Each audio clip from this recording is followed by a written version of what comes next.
welcome to Ralphie Davis Pioneers Stadium, where the UW Platteville Pioneers be taking on the UW River Falls Falcons at homecoming. I'm Jim Mead, and with me today is Norm Keene. Thanks, Jim. Glad to be here for this highly anticipated homecoming game. The students of UW Platteville are fired up due to the homecoming activities, and the Pioneer players are too. All right, we're looking at two teams in this conference who the Pioneers, near the bottom of the conference, just won their first game last week, that is, to Oshkosh. Haven't won a game yet at home. They're hoping to do that today at homecoming. River Falls, on the other hand, undefeated in conference play and overall, averaging about 41 points a game. And Norm, an outstanding offense we're seeing from River Falls so far this year. River Falls runs out of the wishbone, and it's produced them a lot of rushing yards this year. 341 per game on 41 carries. And Platteville, well, they've gotten their running game going now with Del Santo rushing for, I believe, 128 yards last game, and that made him a WSUC Player of the Week, offensive player. Look for a real offensive game out of River Falls. They'll just attack it and hope Platteville's linebackers, who probably have one of the best linebacker corps in the WSUC, look for them to try to shut down the wishbone of River Falls. Well, right now the teams are reversed from what they were a year ago. Last year, River Falls won only 2 games, but they tied the Pioneers 15-15. A last-second play in the fourth quarter for the Pioneers tied the game. They missed the extra point, and the game ended 15-15. This year, hopefully, the Pioneers at home and at homecoming can make some changes, perhaps win this one. They just came off a win last week, but again, they'll have to face the tough offense and defense of River Falls. Yeah, Platteville can't make any mistakes today, Jim. They've got to play tough football, and they've got to convert on every chance they get. All right, the coaches for each of the teams, of course, for Platteville, George Christ in his 14th season with the Pioneers. He's second on the Pioneer all-time coaching wins list with an overall record of 75, 59, and 2. Of course, one of those ties against River Falls last year. Christ is, however, 2-10 and 1 against the Falcons, so probably one of the teams he is less successful with. The River Falls head coach is John O'Grady in his 4th season with the Falcons, sports a 20, 12, and 2 record, and he is currently 1, 1, and 1 against the Pioneers under his coaching of the Falcons. O'Grady's really turned this club around. Last year, River Falls 4-5-1, 2-5-1 in the conference, finishing 7th. Now they've got a great chance to win a WSUC this year. They're 4-0, number 3 in the Midwest region. It's just a successful season for River Falls.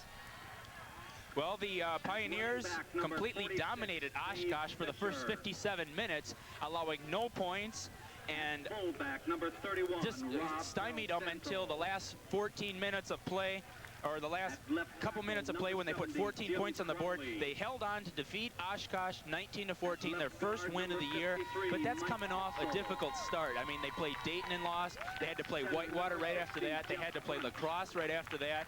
I mean, they got a break, played Oshkosh, played a good game, held them well offensively and defensively. Now they got to play a team that's undefeated once again. It just seems like the conference and the season is not getting any easier for the Pioneers at all. No, it's not, Jim, but it's a good thing that they won last weekend against Oshkosh at Oshkosh. That's a big game for Platteville. Any win at this point in the season is a big win. And it would be a very huge win, Jim, if they could take one from River Falls today. Well, we'll see how it's going. The Pioneers in their huddle. We're almost ready for the kickoff in this game. Of course, it's homecoming week for the Pioneers. A lot of activities involved in this last week. A lot of fun activities. The parade again was today. Hopefully everybody got a chance to witness that, a fun-filled event in that, right? We're almost ready for the kickoff, and George Christ, as we said, not very lucky against the Falcons, but hopefully that'll change today. Some key players to look for. Platteville, of course, Rob Del Santo, 128 yards on 29 carries last game. And Randy Tuthill, who was Platteville's Defensive Player of the Week, he had a big game for the Pioneers, 9 tackles, 3 tackles for losses, and a quarterback sack. All right, it looks like the Pioneers are going to receive as Rob Howe is back deep to receive for the Pioneers. The kicker for River Falls looks like it's going to be number 9, Sam Dummer, and we'll be underway in the next few minutes. Pioneer football at Ralph E. Davis Pioneer Stadium. Norm Keem, Jim Meade, glad you could be with us in this tough WSUC matchup. The undefeated River Falls Falcons taking on the Pioneers. Kicking for the Falcons, number 9, 1 Sam and 2 Dummer. conference, 1 and 3 overall. Rob Howell is deep for the Pioneers.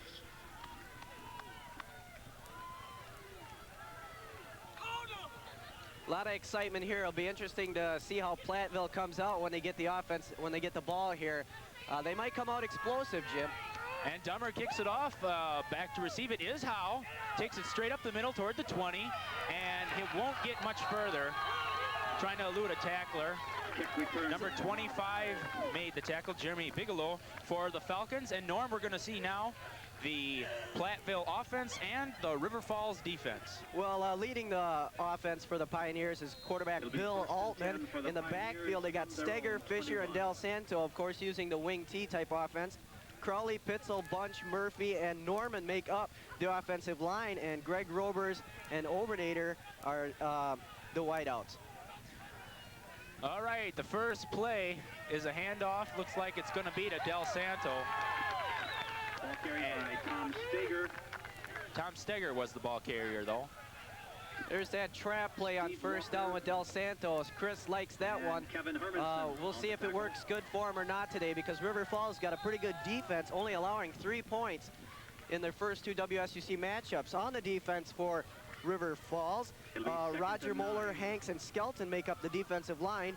Hermanson, Walker, Sin, and Klevstad are the linebackers. Symes, both Symes, Glenn Symes and Eddie Symes, and Humbert make up the secondary. Steger in motion, that time got a bigger carry than his 1 yard gain the first time he carried it. This time gets it up about 7 yards. It'll be shy of the first down. We're going to look at a replay here. I guess we're not. A gain of 4. It'll be gain of 4 that time for Steger. It'll be 3rd and 5.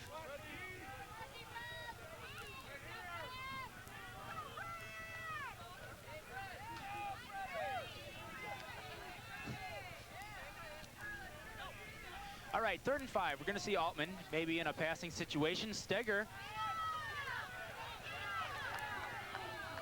It was actually Del Santo, the ball carrier. It was Dave Fisher in motion. He gets near the first down. We'll see where they mark it. I think it's going to be a little short, Jim. Hermanson and Knuth on the stop. Del Santo, good effort on that one. Just unfortunate that the River Falls linebackers were there to shut it down. All right, well, it's a 4th and 1 situation. Ken Seymour to punt for the Pioneers. From the 20. I'm a little surprised that Platteville came out so conservative in the first possession of the game. I thought they'd come out and try to throw something, put some tricks on the board, but looks like Chris wants to play a conservative game, keep it close. Right, Seymour's kick is a low line drive that gets at about the 31-yard line in River Falls territory, and that's where the Falcons will begin their offense. Looking at the River Falls offense, of course, going out of the wishbone, Eric Pearson, the QB, in the backfield, he's got McLaughlin, Yerk, and Schultz.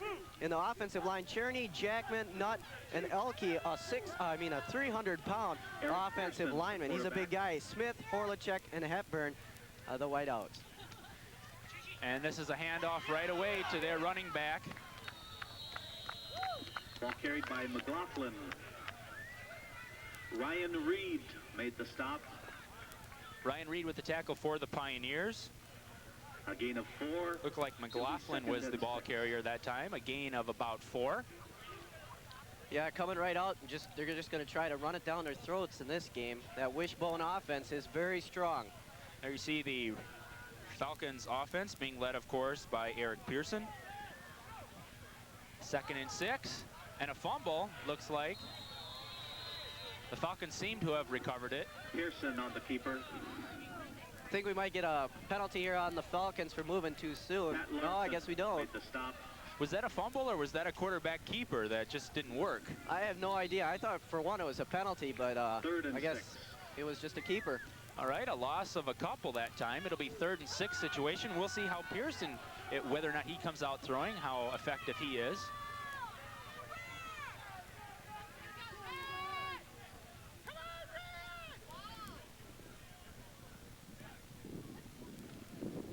And this time handing it off straight up the middle.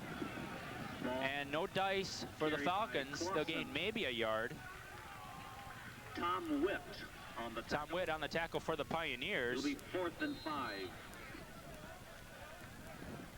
So it'll be a 4th down situation, and the Platteville defense doing a good job on its first stand. Yeah, both defenses looking real good right now. Of course, both offenses aren't really doing much to challenge the defenses. River Falls just staying with their basic running game.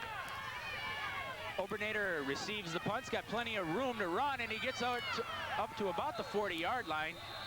A good 20-yard return after the punt. Punt return And the Pioneers will start in fairly decent territory on their own 40-yard line with a 1st and 10.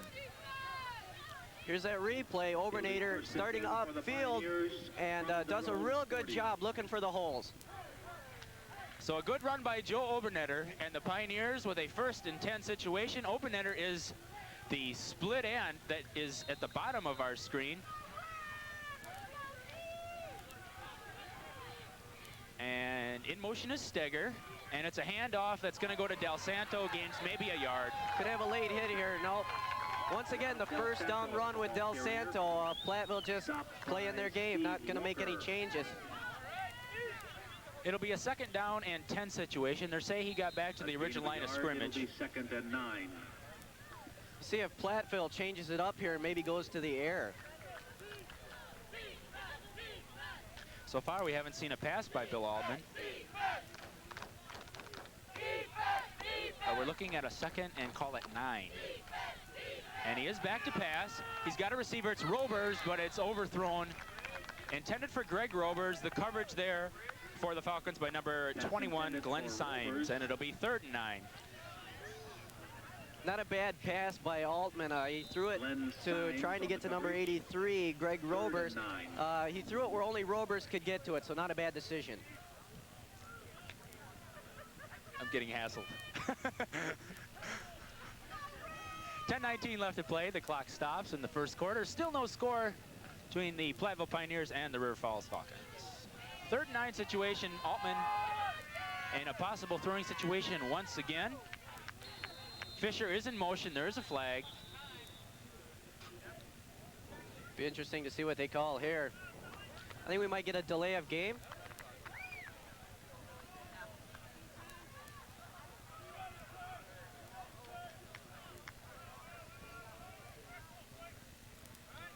Delay of game. Okay. Holding on Platteville. A holding penalty on Platteville, apparently. Making it 3rd and 14.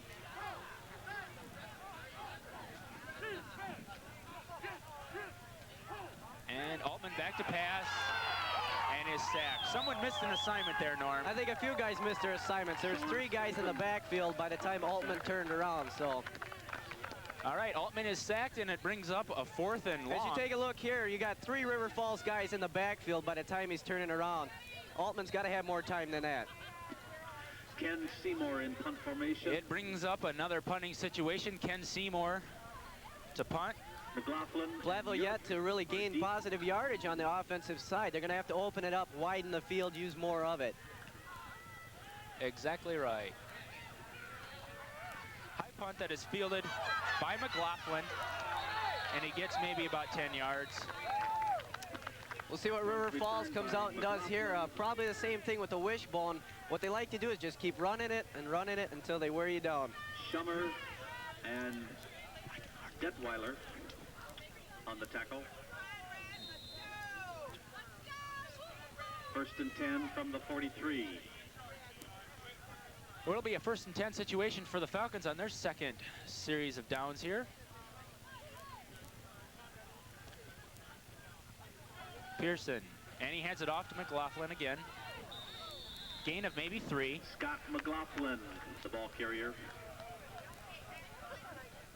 It's tough to defense the wishbone. I mean, you got 3 running backs. Either one, any one of them could get the ball. And their quarterback has got over 250 yards.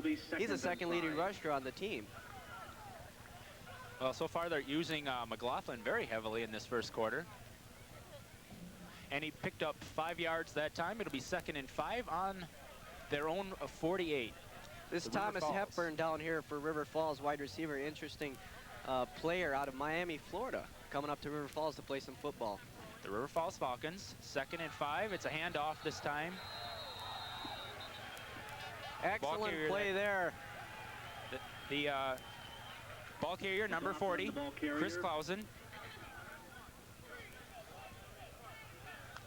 Beautiful play here by the defensive line. They were right there to stack that play up. 3rd and 6.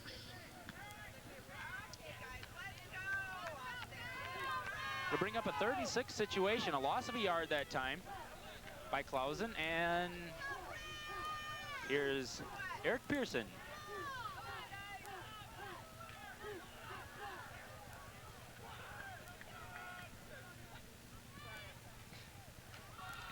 And he's got an option here. He keeps the ball and gets near the first down marker. Depends where they mark it. Finally brought down by the Pioneer line. I think he may have it, Jim. And they're going to move the chains. They're going to say he got it. So Pearson on a quarterback keeper on the off the option gets the first down. Smart decision there by Pearson to hold on to it and get the extra yards. That's why he's one of the top rushers for the club.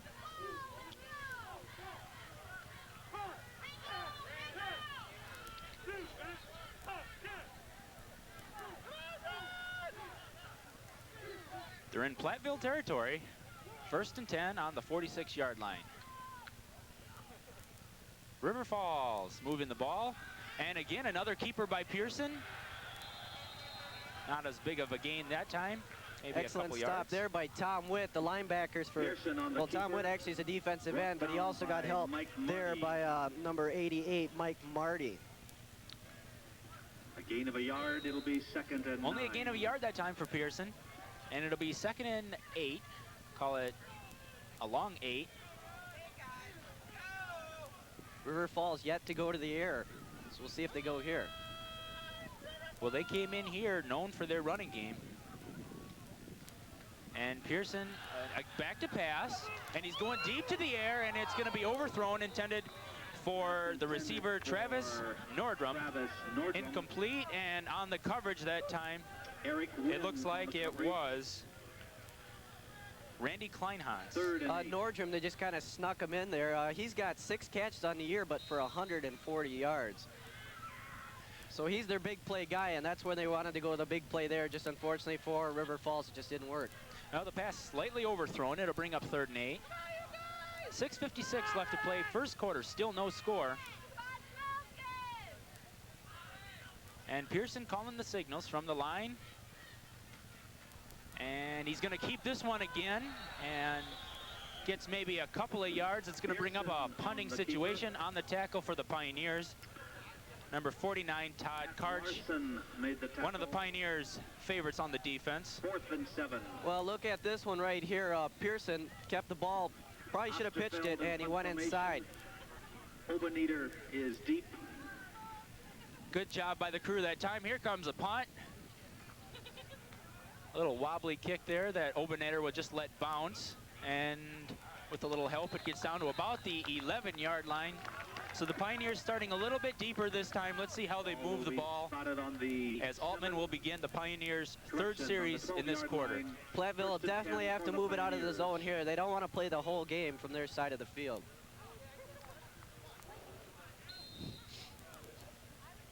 .6:21 left to play, still no score.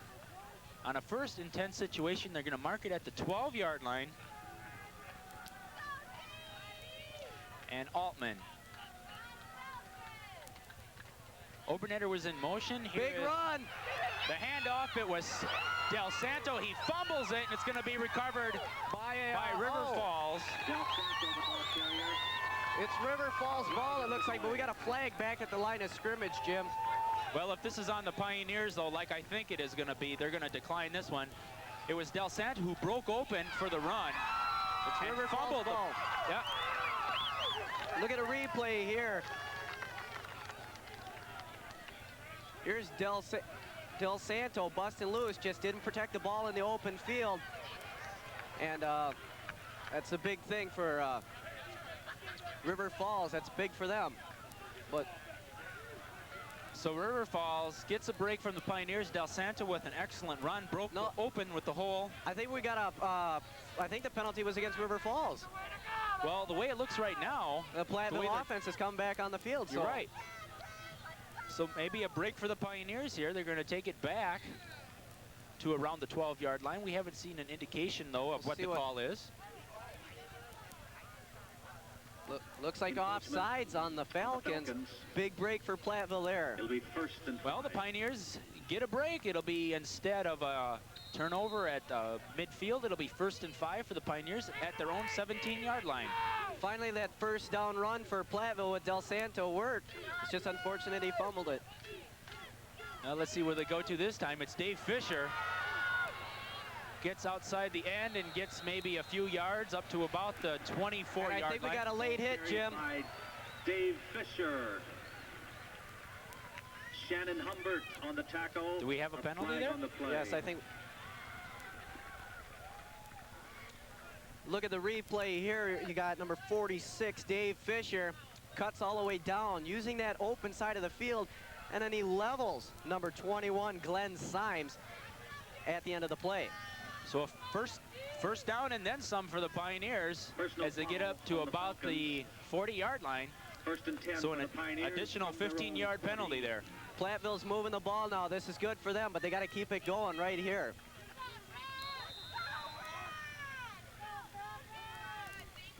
And here comes the Pioneer line.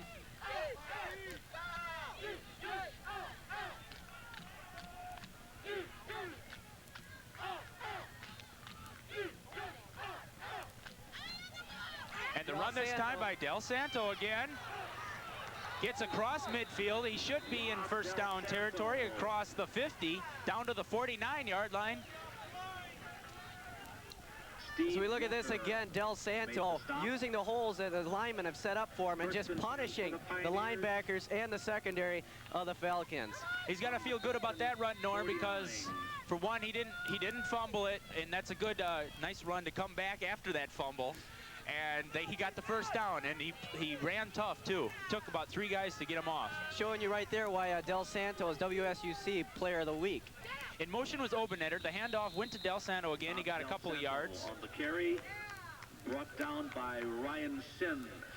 It's clearly evident where Platteville wants to surround their offense around, and that's definitely Del Santo. He's their power back.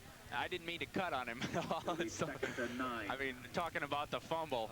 But I was just merely saying a good comeback from the run he had previous. So. Oh, yeah. 4:40 left to play. I'm having a lot of support here. That's nice. Altman coming back, trying to pass. A loss of about a yard. It'll be a sack. Brought down by Steve. If you watch this, Altman just had no time, and then a bad decision by Bill to cut up field, and I think he wanted to run, but then he saw an open receiver. Not much he could do after that. Be a loss of a couple here. 3rd and 10 situation, and they're at midfield. So Altman again maybe in a throwing situation here. He's 0 for 1 so far in passing.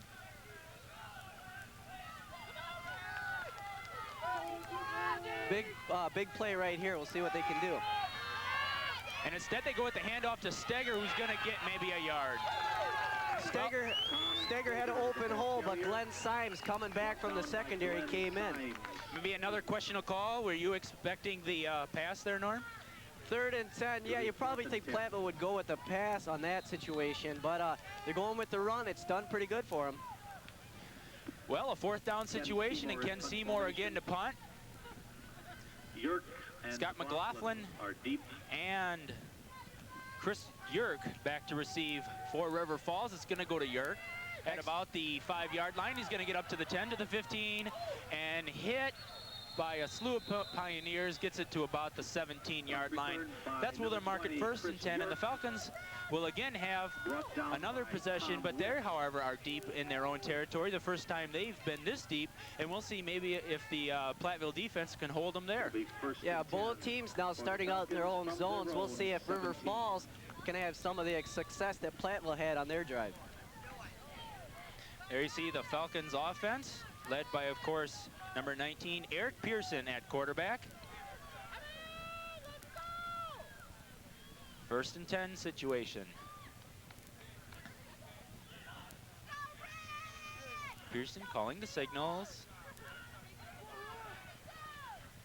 And it's a handoff right up the middle. It looks like it's McLaughlin again, maybe getting a yard. Ball carried by Chris Clausen.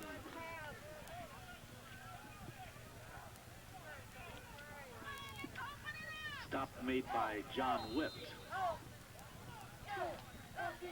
River Falls still trying to establish a hole maybe in the middle. It kind of surprises me, though, that they're not going to the right side with Glenn Elke, the big 300-pound WSUC all-conference lineman. Tom Wood on the tackle for the Pioneers on that play, and it's now a 2nd and 9 situation. And the quick pitch. That'll get near the 1st down. The ball carried by Jim Jandro. On the pitch. If you watch this replay, what sets it up is number 36, Scott McLaughlin, with an excellent block right there on number 47 of the Pioneers, Ryan Reed. 3rd and 1. And it looked like Todd Karch was there to help make the play. You see the Pioneer defense. Just short the 1st down. It'll be 3rd and 1. Ball on the 26-yard line in Falcon territory. This is where River Falls is at its best, the short yardage.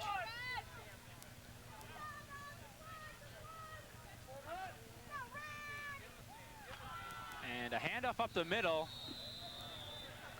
Chris Clausen, the ball carrier. Chris Yerk looks like was the ball carrier.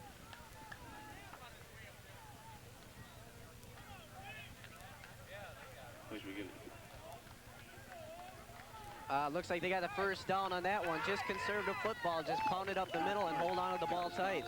Okay, it was instead, though, number 40, Chris Clausen, the ball carrier, that did get the 1st down. He gained 2 yards on the play. And now it'll be on about the 28-yard line. 1st and 10 for the Falcons. And back to pass on 1st down is Pearson. He's got a wide open man, number 4. Travis Nordrum with the wide open reception at about the 40-yard line. Got another couple yards for the 1st down. We look here, they tried Travis Nordrum on a big play before. This one is just a quick square out, pick up a 15 yards. He gets big yards for him. From the 42. So they're leaving the zones on the outside open for River Falls, and they just took advantage of it.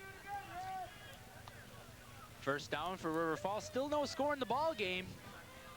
Platteville and River Falls with 1:49 left to play. 1st quarter of homecoming for the Pioneers. Here's the quick pitch. This is to Yerk. He's going to lose some yardage, it looks like. If he even got back to the line of scrimmage, he maybe gained a yard. Brought down by number 47, Ryan Reed. So we look here, they're going to just go with the option play. Ryan Reed out of the secondary, not fooled as he comes up and shuts down number 20, Chris Yerk. Good play by Reed coming out of the secondary to make that play. And it is a loss of a yard, 2nd and 11.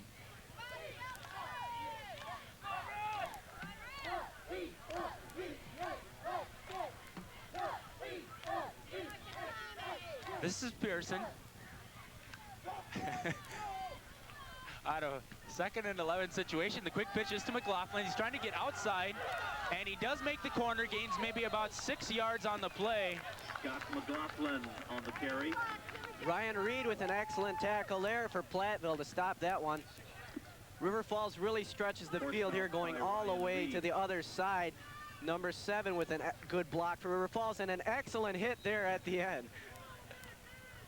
Jim Jandro laid a pretty good block on number 52, John Witt, to let it was a the good running block. back for River Falls get around. It was a good block because Witt could have tackled him way back behind the line of scrimmage, but again, instead of about 6, it'll be 3rd and 5 on the 46-yard line. And it's a handoff that goes to Clausen that will be way short of a first down. So it's another punting situation for the Falcons, and a good defensive stand once again for the Pioneers. They'll probably end up fielding the ball deep. Obernetter going back to receive the punt, but again, though, the important thing is the Pioneer defense stops the Falcon offense. Platteville doing a great job against the run. Surprising to see River Falls get a big 15-yard pass play, and then the next three plays go conservative with the run. And we got a block punt here. This looks like all Platteville's if they can pick it up. That's a touchdown. You know it. Touchdown Pioneers, number 76. There are no flags. Replay on that. Number 76 for the Pioneers, Travis Thies with the touchdown, and it came off a blocked punt. Platteville's defense doing the job. If the offense ain't going to step up, maybe the Pioneer defensive squad will, and they did right there with an excellent block punt. Well, the Pioneers will take the points as they can get them. It was a great play. Good defensive play for the Pioneers. Get a break off the block punt with 8 seconds left to play in the first quarter. It is Platteville 6, River Falls nothing. The extra point is in there, and it's 7-0. The officials debating that one, but they finally gave him the goal there. We're going to look at a replay here. There's the run right there by number 76, Travis Thies. Thies just on special teams. He's just a freshman. Nice play. It's a way to break into the season. All right, with 8 seconds left to play first quarter, it's homecoming. The Pioneer fans have got to love it because Platteville is up 7-0 on a blocked punt and recovered and run in for the touchdown by number 76 for the Pioneers, Travis Thies. Like we noted before, for Platteville to be in this game or win it, they had to make some big plays, and I can't think of a bigger one than that so far.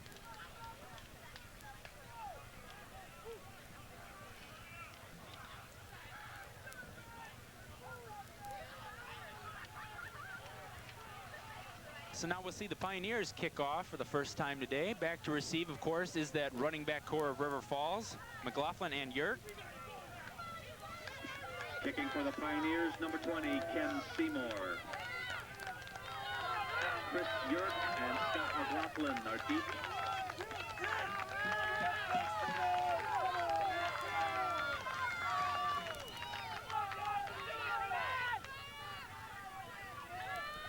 It's been kind of a controlled, somewhat passive game so far, but after that block punt, I can feel there's going to be a lot more excitement coming up.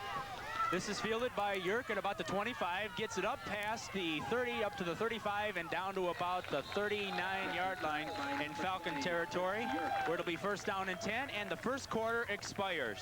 So, from Ralph E. Davis, Pioneer Stadium, we are at the end of 1 quarter of play. First and 10 for the Falcons. Here you're looking at Yurk here. Pretty nice run upfield to pick up about a good 16.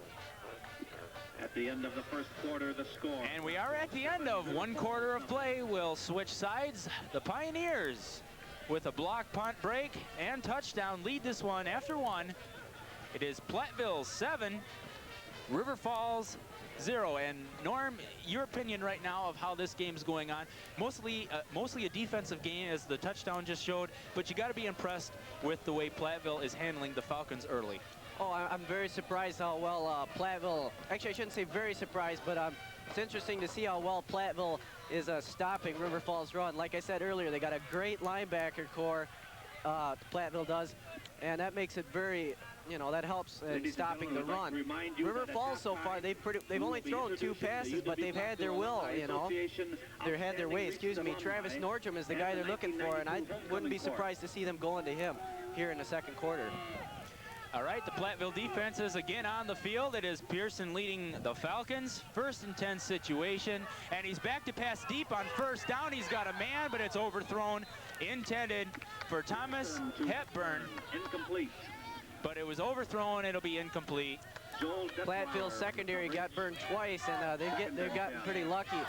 That was Hepburn going down the field out of Miami, Florida, and he was wide open. Pearson just overthrew him. Well, fortunately for us, fortunately for the Pioneers, it is 2nd and 10, still on the 40-yard line. Please report to the press box. Jim Late to the press box. River Falls, though, definitely not afraid to go for the big play, as we saw there. 2nd and 10, and again back to pass, and this one is going to be way overthrown, intended. Again for Nordrum, and Pearson may be a little shaken up right now. He's not finding his receivers as he should be. I think so. He's a little cold right now, throwing his receivers by far 10 yards over their hands. He's just got to calm down and just fire.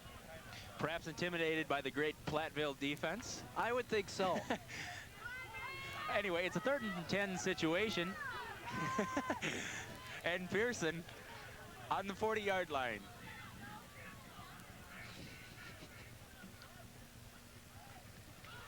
And it's a quick pitch this time to McLaughlin, trying to turn that corner. He's going to be met by a ton of Pioneers. Scott McLaughlin. Be well short of the first down. If we get a look at a replay here, you'll see that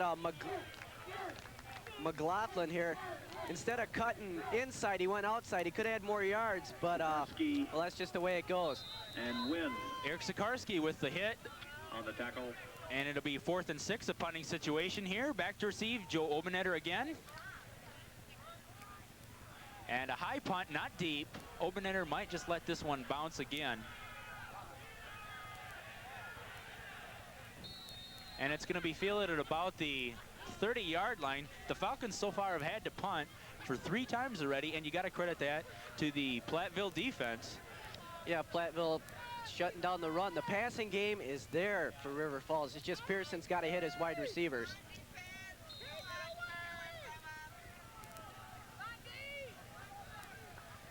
So here's Bill Altman with a 7-0 lead in the beginning of the second quarter, let's call it. Rob Del Santo, the ball carrier. Once again, the run with Del Santo on first down. Steve Walker made the stop.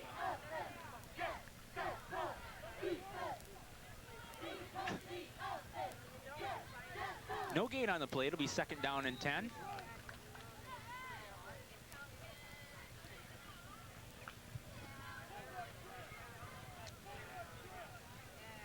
See maybe a pass play here for Platteville. Russ Jakes in motion. The handoff again coming to Del Santo, is that? Yeah. On the carry.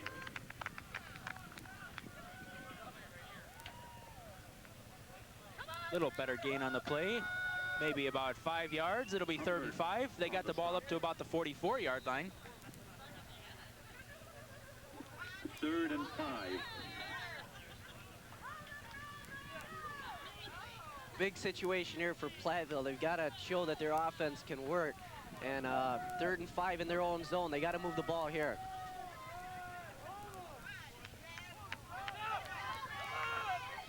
Third and 5. Altman going to keep this one himself. He's got the first down easily and more as he gets up toward midfield. Bill Altman, I don't know if he wanted to pass on that one, but we'll look on the replay here. Altman's going to drop back. It looks like he's going to pass, but I think he's got blockers out here. Yeah, it was a bootleg all the way. Nice job by Altman. A special welcome today, good play for the Pioneers. Goes to Mr. John Barth. First and 10 situation. They're on the 47. Cheering on the Pioneers today. We have a timeout here on the field by Platteville. Well, while we've got a timeout, of course, Platteville was supposed to be at UW Superior next week, but Superior forfeited the rest of its games. They're going to be playing next week instead the UW Madison JV squad. So that should be interesting. Should be a pretty good game. Give Platteville at least a chance to play during the weekend while the other teams are playing, you know, keep them fresh. The UW Platteville Alumni Association. Refreshments will be and River Falls will be hosting lacrosse next week, so their schedule doesn't get any easier as well as the Pioneers. Yeah, River Falls, it's going to get tough from here on out. They got lacrosse, and then they play at Whitewater. Probably, you know, the top teams in the WSUC right there, River Falls, lacrosse, and Whitewater. Well, if you're Coach John O'Grady for River Falls, how important is this game to you? First of all, in terms of being still undefeated, but then being undefeated against La Crosse next week. Every game at this point is very important, Jim, and this one right now in O'Grady's mind, this is the only one he's thinking about. He ain't thinking about La Crosse. It's Altman here. Altman rolls out. This is a keeper, and he's going to get yardage and more from about midfield down to about the 30-yard line, and another bootleg. Brilliant run by Altman. We'll look at the replay here. Here's Altman, and he's got some blockers as they're going to trap. You see the guards pulling out, and Altman's got a lot of running room here. Does a good job fighting off that tackle right there and picking up 15 or 16 yards. Platteville moving the ball now, Jim. Good camera action by our crew to get that shot. Excellent replay job, too. First and 10 situation. 3 good runs in this second quarter by Bill Altman. In motion is Steger. It's Rob Del Santo, the ball carrier this time. Runs through the line before he's brought down in the backfield. A gain of maybe about 8 on the play. Brought down by Del Santo took a big jump right before he was hit, and he's down on the ground. Well, hopefully he just got the wind knocked out of him. We'll see. He's down. So.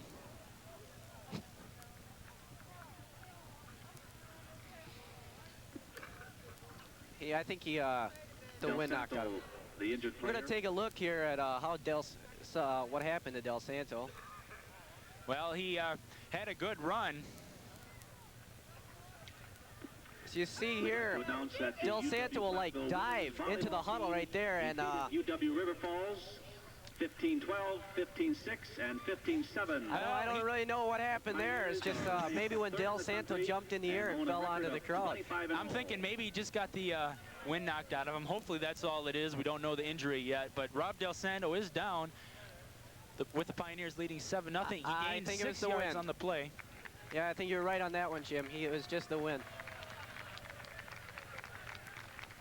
Big hand for Del Santo walking off the field. I was going to say a well-deserved hand, a tough runner. As we said, he gained 6 yards on the play. Ball is on the 25-yard line, so the Pioneers threatening again. And what would this mean for the Pioneers to go up 14-0 against a team like River Falls? Oh, that's something big for Platteville. Any offense they get in this game, will be big. Well said. Altman with Steger. He's got the ball, gains maybe about 3 yards. Be short of the first down. Ball carried by Tom Steger. They needed to get down to the 20 for the first down. Knuth. So maybe only a gain of a couple. It'll be 3rd and 3. Either way, it'll be a 3rd down situation for the Pioneers. A very important down here. Still out of field goal range, so they'd have to go for it on 4th, but you'd rather have them make it on 3rd. Oh, definitely. We're looking for a probable run here. Of course, you're the big fan of the 3rd down pass. We'll see what Coach Chris decides to do. It is, in fact, a run that it's going to be short. On the carry. We'll see if they have any faith in Sakarski here to kick the field goal, or will they go for it? That could have been just a play to set up 4th down try. Well, it'd be about a 34-yarder if they decide to go for the field goal. Still may be out of field goal range. Well, they're definitely going to go for it here as they bring Obernader and John Baker in. Possibly a running play bringing in the big tight end. 4th and 1 situation. The fans that are here for homecoming cheering on the team. Be interesting. Go ahead, Norm. Be interesting here. Double tight ends for Platteville. The line is stacked. The flag is down. Altman rolls out. He should get the first down. We'll have to wait and see what the penalty is. Altman's got it. We could have a possible holding here on Platteville. Flag on the play.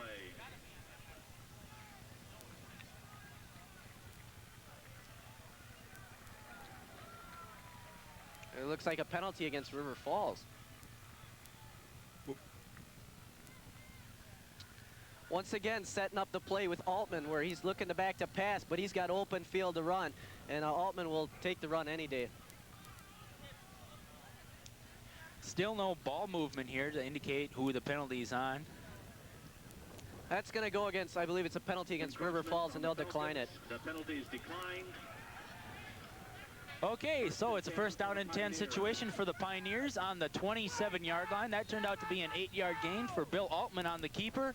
And with 11 minutes left to play until half, the Pioneers leading 7-0, and they're searching for another. With in motion was Joe Obernitter. The run this time for the Pioneers is by Rob Del Santo. Gets it near the 10-yard line.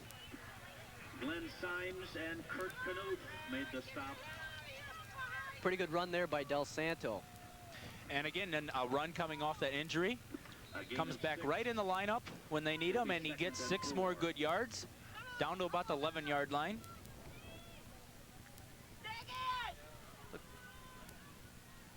Look for Altman maybe on another keeper here. It's worked well for him.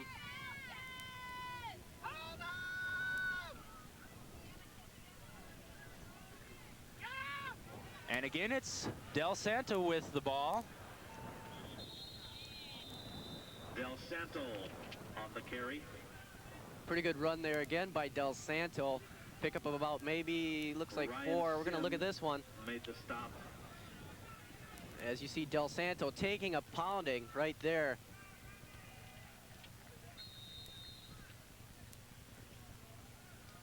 He's kind of the workhorse for Platteville. He carries the ball a lot of times, 29 in the last game, and this one he's racking them up again. Well, the chains are coming out. I was just going to mention we'll probably see Del Santo a lot. As the further they get down the field, the more they seem to use him. They need the workhorse to get the ball into the end zone once they get close enough to score. He's their hard running back, and he's just the guy that can run up the middle hard. A special UW Platteville welcome to WSUC Commissioner Max Sparger. Looks like they're going to be short by about a few inches, River Jim. Falls Athletic Director Don Page and their wives. Yeah, it looks like they're going to be about a foot short. Third down situation, look for a rollout bootleg for Altman or something, because you have another down to work with if you don't get it here. Well, that's the one thing they've used so far today that has worked every time. And until As you see, River Falls shuts that play down, I think you got to use it. Platteville going with 3 wide receivers here. We'll see if they will probably be a run to Del Santo, just using the trick the River Falls defense. Altman with the keeper. Altman. Be curious where they mark the ball here. It looks like he easily got that one. Good surge there by the center for Platteville. Sin Jeff and Bunch. Walter on the stop. It is going to be a 1st and goal situation, ball marked at the 5-yard line. So the Pioneers knocking on the door. And Norm, as we said, could be a big high for the Pioneers if they can go up 14-0 against the Falcons. Well, Platteville just moving the ball just yard by yard. They're not taking it in big chunks. It is Fisher in motion. Altman back to pass, trying to avoid the sack, but cannot. Altman That Finally- hurts. That finally- hurts right there, Jim. A big sack. down by Finally brought down by number 77, Jason Hankus for River Falls. And you don't like to see that once you're so close inside the 10-yard line. Now they're back out, a 2nd and goal situation, ball marked on the 11 with that sack. 2nd and goal from the 11.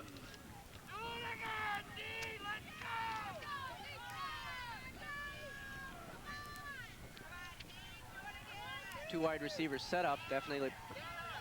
Here's the pass that is intercepted, it looks like, by the Falcons.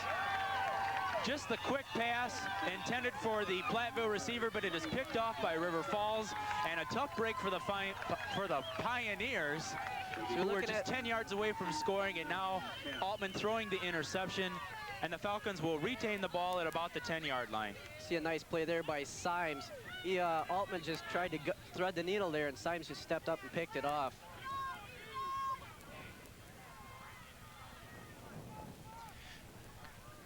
Well, let's see how the Platteville defense holds up. They've been doing a good job so far against the Falcons, only allowing maybe a couple of downs and then a punt. If we can still get good field position, maybe it won't be such a big loss. Platteville holding the ball for at least 6 minutes there on that drive, and that's what you want to see. Time of possession is very important, but you got to put some points on the board too. Hand up off at the middle for the Falcons. Chris Clausen, the ball carrier, picking up a few yards there. 4 to be exact. It'll be 2nd and 6 situation. Ball marked on the 14-yard line with 8:30 and counting left to play in the first half. Pioneers still holding on to that slim 7-0 lead. If you just joined us, a blocked punt led to a Pioneer touchdown. That has been the only score in this game. Both offenses have stalled. The Pioneers did have a good drive going until the interception stopped it. And this is Pearson on a keeper, and he'll get the first down. Finally brought down by the Pioneers secondary. But like I said, the Falcons with another first down. Good play here by Pearson on the option. He decides to keep it once again, and he cups up field and gets over the first down marker. It'll be 1st and 10 from the 22. Big hit there by Greg Franzen at the end of that play. Well, a good look at the Pioneer defense. They've got something to be proud of. This is the offense for the Falcons right now as they stroll up to the line, led by, of course, quarterback Eric Pearson.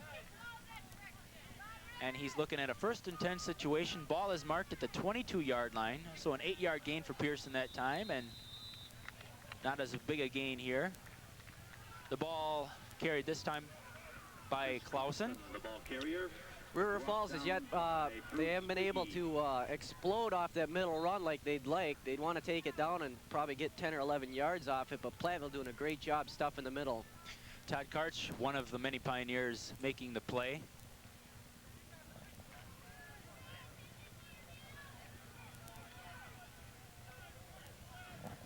And Pearson facing a 2nd and 6 situation here.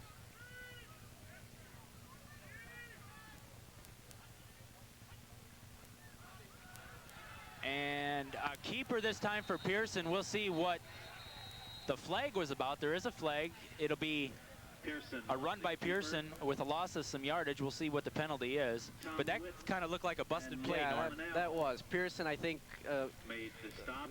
Pearson, I think, wanted to pitch it to one of his backs, but there was no one back there. We'll take a look at it.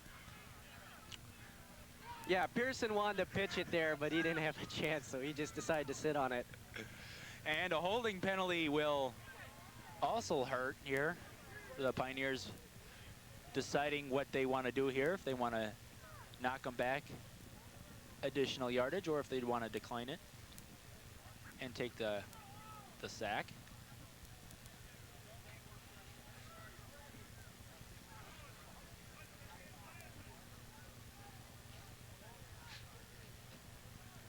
The clock momentarily stops with 6:56 left to play. Want to take the time right now, Norm, and talk about the communication department doing a great job with both the game and the parade today. If you haven't had a chance to see that yet, you missed something. But of course, we're working on the instant replays today. This is something new for us. And so far doing a good job, of course, being led by our director, Mark Bienvenu, today. Got to give Mark some credit so far. He's doing an excellent job.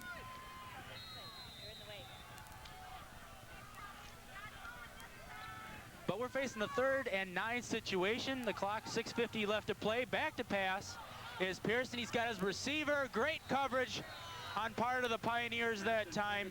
Look at that Number 6, Eric Sakarski, was there for the play. It'll be a 4th down situation, so the Falcons will have to punt. And again, Norm, great play by the Pioneers. Once again, the fabulous replay. Beautiful pass by Pearson, but it was just great defense there by Sakarski for Platteville. So the defense, another good stand for them. So as I said before, Norm, it would be a good idea for the Pioneers to hold them back, and they'll get good field position, as they will now. Joe Obernetter making the fair catch call at about the 40-yard line in Pioneer territory, and that's where they'll mark the ball. Still plenty of time. 6:36 left to play until the half of the Pioneers leading 7-0, and they'll have the ball back and hopefully able to tack some more points on the board. We also would like to welcome the outstanding engineering. See what Platteville does here. They move the ball well. Our last possession, Altman having some great runs. Congratulations to both of you from UW Platteville. It is Steger in motion. Del Santo, the ball carrier, is going to lose yardage as he's hit from behind the line of scrimmage. And again, the line letting too many holes leak through there. The Falcons, Del Santo, the ball too many men, about 2 players there, led by number 98, Roger Moeller, just demolished Del Santo on the line. Once again, the run with Del Santo on first down. We've probably seen that every first down Platteville's had today.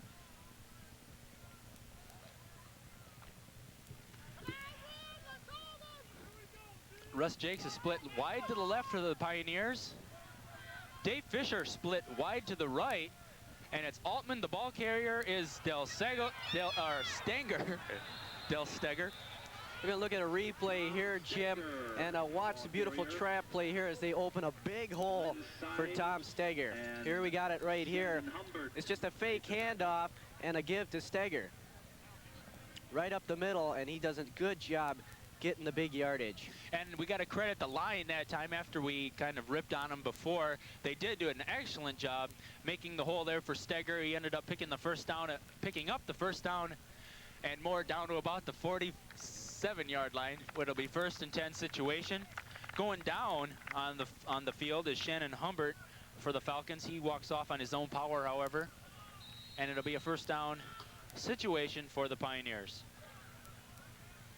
So again, the run working for the Pioneers on this drive as it did the last drive. Be interesting to see if Platteville goes to a pass here with Humbert, the cornerback, out.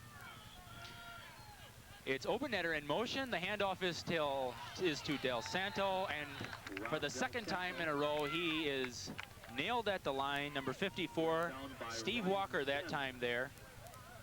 And maybe you were right, Norm, that play becoming a little bit too predictable on 1st down. Yeah, I think River Falls is starting to catch on here. They got to mix it up a bit, maybe go with that trap play like they just ran with Steger, or possibly a pass play. No gain on the play. They're going to say the ball did get back to the original line of scrimmage, which is probably a gift.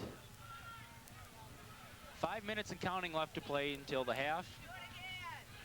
Fisher's in motion. And rolling out to the right is Altman trying to avoid the sack. Here's the, no, he's not going to be able to throw it. Bill Altman Tries to run it himself, but doesn't get much in yardage there, Norm. River Falls secondary definitely gets credit on that, as you'll watch Altman rolling out. As you see Altman rolling out here, he wants to pass the ball. It's just the secondary for the Falcons doing a great job, and he's forced to tuck it underneath his arm and run it for a couple yards. Altman did gain 1 yard on that play, so it'll be a 3rd and 9 situation. We're looking at a different Bill Altman from the first time we broadcasted the Platteville game against Whitewater. He's playing a lot smarter. He's not throwing the ball downfield when it's not there. Del Santo. Well, Del Santo was the ball carrier on 3rd and long. Maybe a questionable call there if you want to I think comment on that. Well, for one, I think Del Santo's getting kind of tired. He's barely being able to get up off the pile. And yeah, they got to mix it up a little bit more. On 3rd and 9, when you're driving downfield, I don't think a run is that good of a decision. Well, we could use a good kick here by Ken Seymour to take the Falcons deep in their own territory with 3:30 left to play. The kick is up by Seymour. It's a high kick, not bad. It's going to be caught, a fair catch made by McLaughlin at about the 18-yard line, where the Falcons will have it in fairly deep territory. They have to cover 82 yards in 3 minutes and 32 seconds. That's what we've got until the half, and Norm, still good defensive stand by the Pioneers. Unfortunately, the offense couldn't move it very well that time, but as I mentioned, the defense back out on the field. The Falcons have been unable to move the ball so far in this game. Yeah, Platteville doing a real good job, and they're helping out the team in more ways than one by getting the block punt for a touchdown. And that's been the only score in the game so far, 7-0, the touchdown from the blocked punt from the Pioneers. 8 seconds left to play in the first quarter is when that happened. Once again, miscommunication in the River Falls backfield as Pearson just sits on it. We're going to look at this one again. No, we're not. Oh, okay. It'd be a loss of a couple.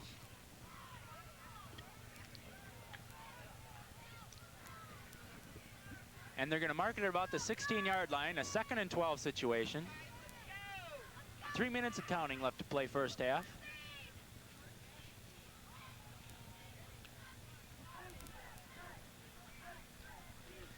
And Pearson hands the ball off. It looks like to the ball carrier.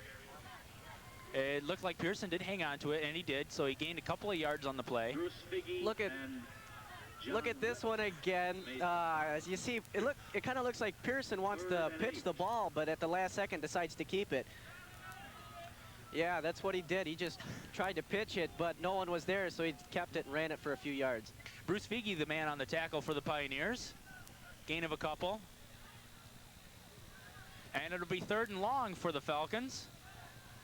So a possible throwing situation here for Pearson. Again, the secondary for the Pioneers tough. And we're going to have maybe a delay of game here.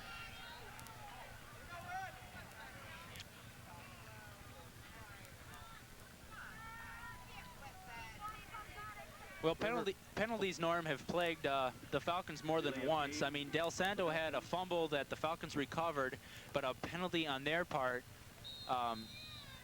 negated that penalty. And, of course, they had a unnecessary roughness penalty, the late hit on Dave Fisher that put another 15 on a play before.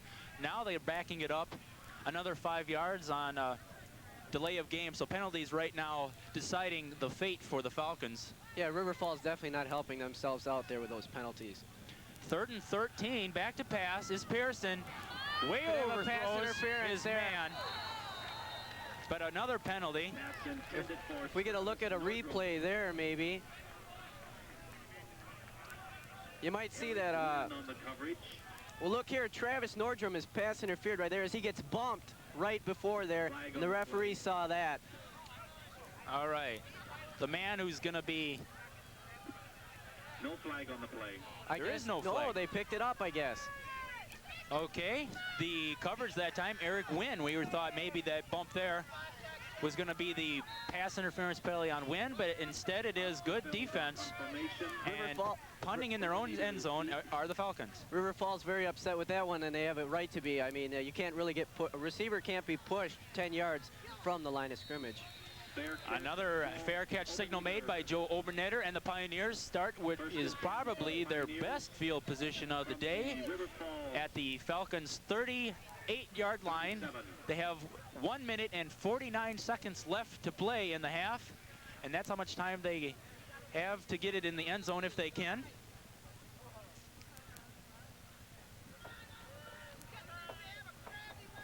Two wide receivers again. They're going to break out of the wing T. Platteville doing a lot more different looks here in the second quarter.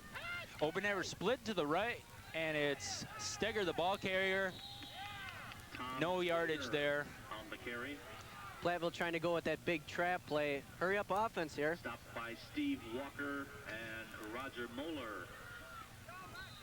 2nd and 10. Altman with the throw. This is caught by Jakes. Altman. A gain of just a few. Jakes. Look here, it's just a quick pass to Jakes. He just runs a quick 5 and turns around to the quarterback.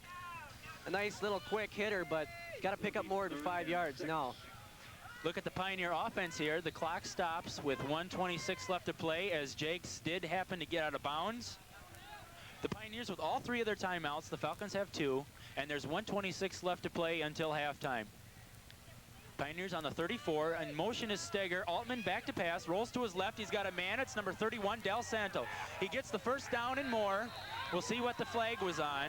They might call it on Joe Obernetter with the illegal block. I think so. Possible holding on Obernetter. But a good catch and a good run for Del Santo. That may keep them from getting the first down here. We'll see. Sophomore quarterback Bill Altman starting to look better. He's rolling out and he's passing with confidence as he threw that one right on the money. Gonna look at the replay here. Altman rolling out, hits Del Santo on the run. Nice pass, but right there, as you saw, Obernetter with the hold. So it depends where they're going to mark this one. If he got it past, if he was able to make the play and get the first down, Holding on the Pioneers. Then the penalty will be assessed after the first down. We'll see what happens here. They just took the holding from where the play ended, so that's why they have still a 3rd and 7. 3 wide receiver set again for Platteville. Ball's at the 36-yard line, a minute left to play, and it's a handoff. Del Santo, the ball carrier. 3rd and 7, Jim. I don't think a run's a real good call there. That's the 2nd time they've done that. Rob Del Santo was the ball carrier. If you're the Pioneers, though, Norm, you can disagree with me if you want, but on 4th and 5, I think you'd want to go for it with only 40 seconds left to play until half, despite the fact that you're on the 35. Yeah, it looks like they're going to go with it. Either way, you've got a pretty good shot. If you go for it and don't get it, River Falls will have the ball in that side of the zone. 25 and counting down. The Pioneers are not stopping the clock. Now the clock stops. We'll see what happens. Delay of game on the Pioneers. Looks like they're going to punt it and just put River Falls back in their own zone. With okay, I understand the strategy here. They're just letting the clock run down so they have more room for Seymour to punt. They'll knock it back another 5 yards. So instead of punting from the 34, it'll be the 39 the ball will be marked at. Seymour will be punting from about the 46-yard line in Pioneer territory. 21 seconds left to play till the end of the half. High kick. And McLaughlin is the receiver of this one, and he's met right away by the Pioneers. Punt returned by McLaughlin, brought down by Greg Enns. 1st and 10 for the Falcons. We're going to look at a replay here. Excellent hit by number 23, Brett Burton. Strong safety, just in there for special teams. Greg Enns also with helping on the coverage for that for the Pioneers. 12 seconds left to play to the end of the first half. 7-0, the Pioneers leading. Both offenses have stalled so far in this first half. And this is Chris Yerk. Yerk is the ball carrier, and they're just going to let the clock run out. And the first half of this game is history. The Pioneers have to be happy. They lead at halftime 7-0 against the undefeated River Falls Falcons at the Platteville Homecoming. Quickly, some comments as we look at the score. Norm, 7-0 the Pioneers. And your comments so far. First of all, if you're head coach George Christ, what is your feelings at this point? You got to be happy with your defense, and Platteville's offense has done a few good things. It's just their offense has stalled inside the 30 of River Falls. River Falls has got to make some changes, possibly go to the air a lot more. The receivers are open. Pearson just has to hit them. Other than that, we've seen a pretty good game, Jim. Definitely, Norm. It is not a massacre at this point. It is 7-0, and River Falls just one play away from tying this game up. So indeed, we are not even close. The second half is yet to come. Please stay with us. It's the Pioneers 7, River Falls 0, and we'll be back in a couple at Ralphie Davis Pioneer Stadium.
In homecoming.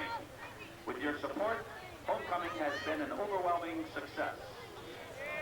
Now we would like to take a few minutes to introduce the 1992 homecoming court. Jerry Klein from Milton, representing Theta Tau, escorted by Daniel Bosler from Rockville, representing Sigma Tau Gamma. Jolene Knoll from Monroe, representing Wilkes Hall, escorted by Scott Rebels from Shorewood, representing Gamma Phi Beta. Kathy Freak from Platteville, representing Alpha Phi Omega, escorted by Christopher Lau from Elkhorn, representing Alpha Gamma Rho. Deborah Rutledge from Milwaukee, representing Black Student Union, escorted by Darren Ops from Janesville, representing Theta Tau. And now our 1992 homecoming king and queen, Linda Kenyon from Darlington, representing escorted by Ellen Howell from Fremont, representing Brockert Hall. Ladies and gentlemen, let's have a big round of applause for the 1992 homecoming court.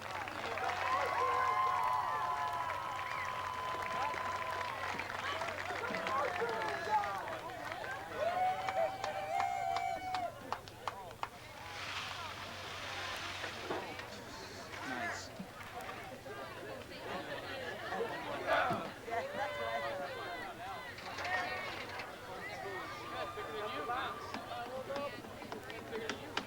Ladies and gentlemen, please direct your attention to the 45-yard line where Acting Chancellor Lee Hallgren and representing the UW Platteville Alumni Association, Secretary Julie Whitman, will be presenting this year's UW Platteville Alumni Association Outstanding Recent Alumni Awards.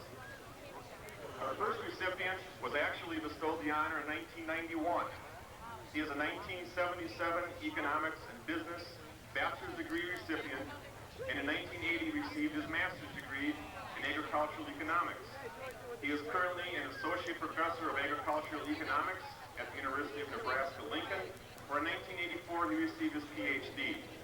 Please welcome and show your appreciation for outstanding recent alumnus, Azzedine Azam.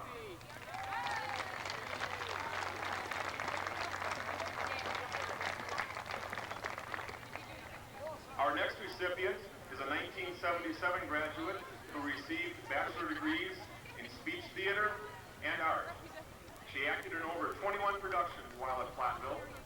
She received her Master's of Fine Arts from Iowa and has done postgraduate studies at Penn State University. She is currently a professional costume designer and recently began as a professor of theater and arts at Northwestern University at Evanston, Illinois. Please welcome outstanding recent alumnus, Linda Rothke.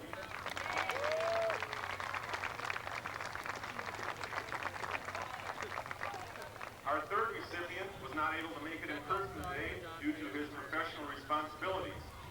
He is a 1977 graduate with a Bachelor of Science in Education degree. He is a teaching associate and head men's and women's cross-country and track and field coach at the University of Texas, San Antonio. His teams have won numerous Southland Conference championships, and he has won numerous Coach of the Year honors. Please help us to welcome Bob Campbell, stepfather of outstanding recent alumnus Sean Flanagan.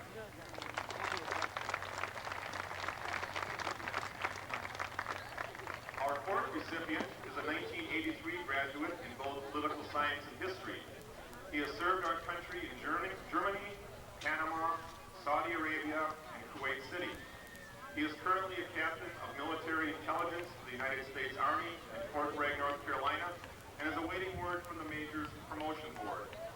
He has received the Bronze Star, Defense Meritorious Service Medal, and Joint Service Commendation Medal, among other awards. Please welcome outstanding recent alumnus, Eric Fatzinger. Let's show our outstanding recent alumni recipients our appreciation for their outstanding accomplishments. Please join Azzedine, Linda, Bob, and Eric for the fifth quarter celebration with the Wondos in the blue and white homecoming tent immediately following the game. This afternoon's show begins with the music of 1992 Summer Olympics. Let the spirit of the games begin as we feature John Williams' Olympic fanfare and theme. 1, 2, 3, 4, go!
1952 to 1992, 40 years of rock and roll in America. As the Rangerettes enter the field, put on your dancing shoes, take those old records off the shelf, and give me some of that old-time rock and roll.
Was a prolific time for rock and roll. Elvis, the Beatles, the Rolling Stones, and the sounds of Motown.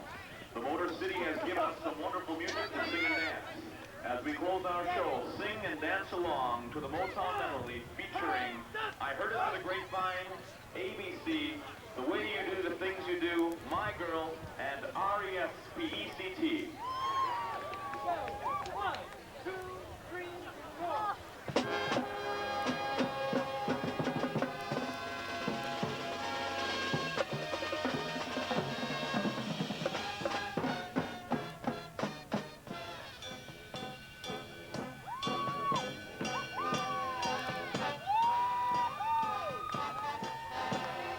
Hey!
Yeah, and welcome back to Ralphie Davis Pioneer Stadium. We're about to start the second half of the UW Platteville homecoming game between Platteville and the UW Whitewater or River Falls Falcons.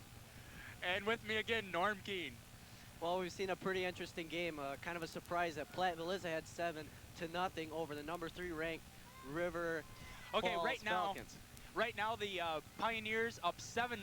We're going to take a look at the play that made the score 7-0. You're going to look at the score right now. It was the blocked punt that resulted in the score for the Pioneers. We're going to look at it right now. The punt was blocked. It fooled us a little bit. Number 76, Tease, the man there for the Pioneers that ended up strolling in the end zone for the score. That's been the only score of the game so far, the defensive block punt that has resulted in the score for the Pioneers. As a result, it is 7-0 at Ralphie Davis Pioneer Stadium, a place where the Pioneers have not won yet. They're hoping to do that right now, Norm, on homecoming. Yeah, Platteville, they need to start doing something here on offense. Both teams really do. It's interesting to see now as it's dropped about 10 degrees and the sun has gone away. We'll see what kind of football game we'll see. It could be a possible few showers before the end of this one. All right, well, we're about ready to start the second half of this game. The kicker is Seymour for the Pioneers, and he'll be kicking off.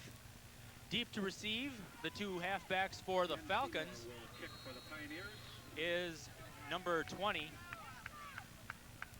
and number 36. That's McLaughlin, and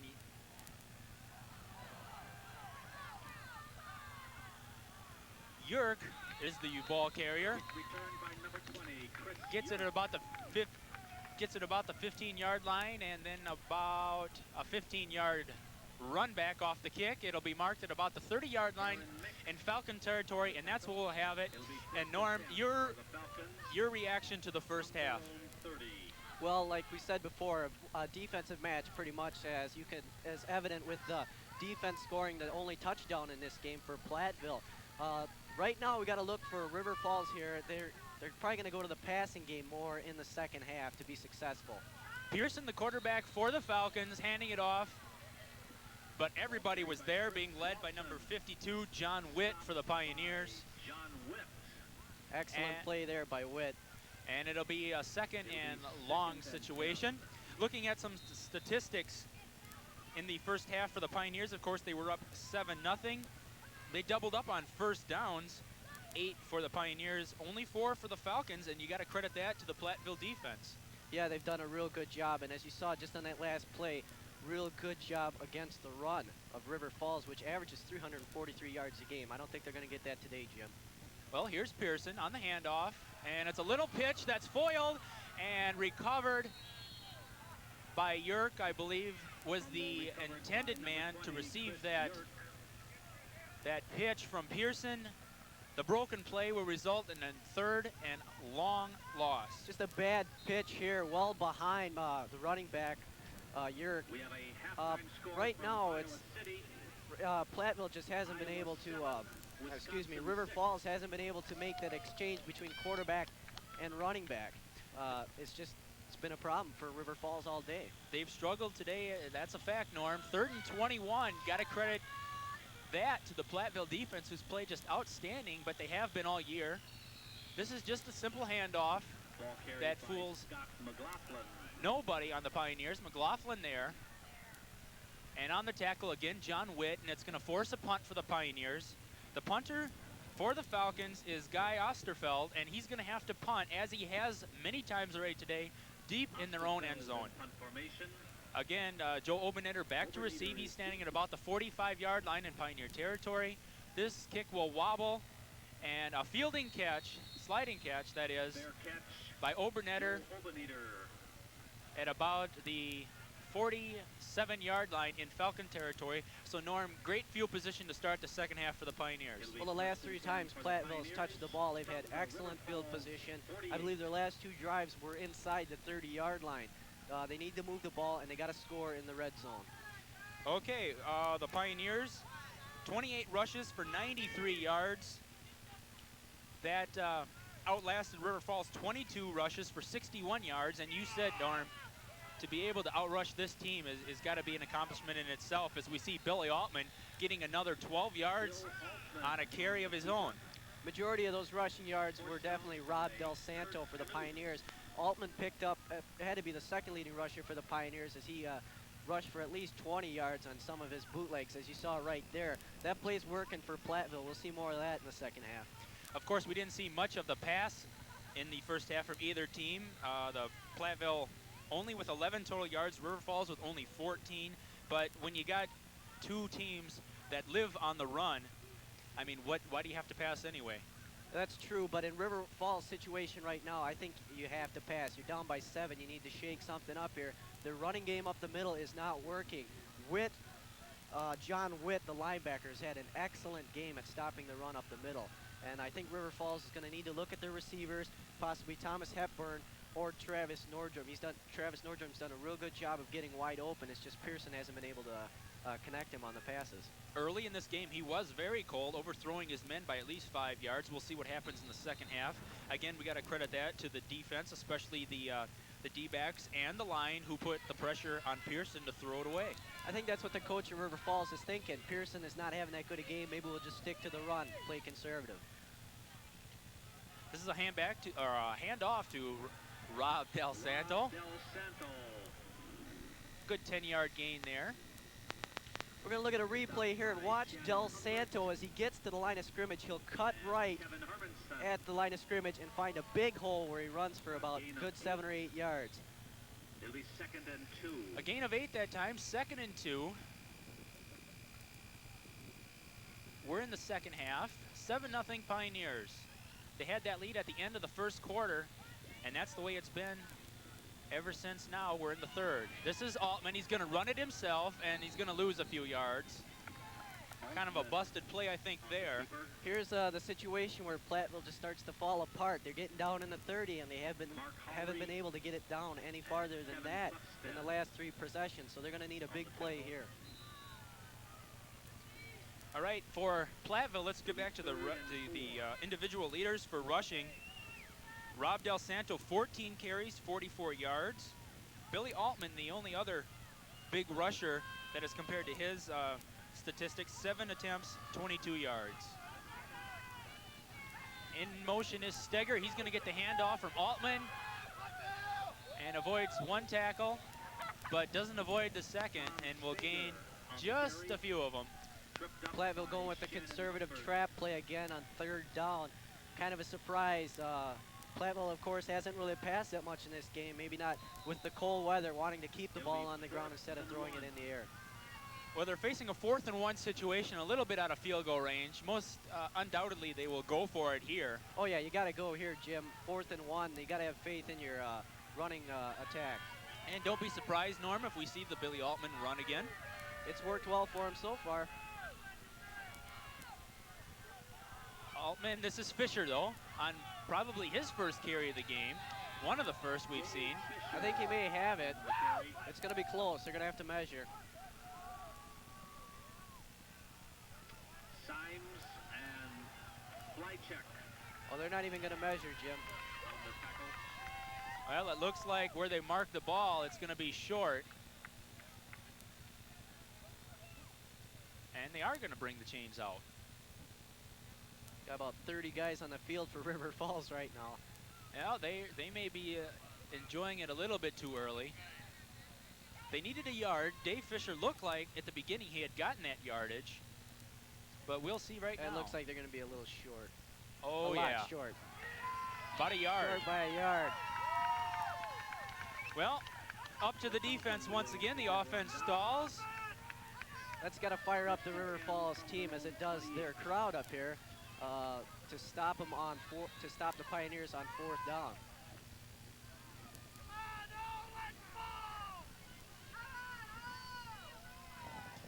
The leading rusher for River Falls in that first half was the quarterback, Eric Pearson. 8 attempts, 19 yards. And again, the defense for the Pioneers focusing on McLaughlin and Clausen, enabling Pearson, the only one to be the real ball carrier in that game. Yeah, right back there, River Falls trying to run it up the middle again, but nothing there. This time Mike Marty came around from his defensive tackle position to get that one. It'll be 2nd and 9. 2nd and 9 situation, a gain of 1. The ball is marked at about the 29-yard line in Falcon territory. Pearson, the quarterback, calling out the signals. And this is a pitch, and it's going to McLaughlin. He's going to try to make that corner, but he's going to be brought down after a gain of about 3. Ryan Reed, one of the Pioneers, to lead for that tackle. We're going to look at this one, Brad Schommer. And Ryan Reed. So we look at this one, 25, Brad Schommer does a good job of keeping this play going outside, and then the secondary comes up for Platteville, number 47, Ryan Reed laid the hit. An actual gain of about 4 yards on the play. It'll be 3rd and 5. Billy Altman, not a bad first half for passing, despite the fact there was not much passing at all. 2 for 4, 11 yards.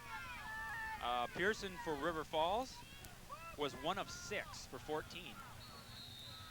And that ball is carried by McLaughlin. Be short of the first down. It'll be a punting situation. And Guy Osterfeld will have to come out for the Falcons. And the 7th punt for River Falls in this game. It's been a while since they've even gotten a first down, Jim.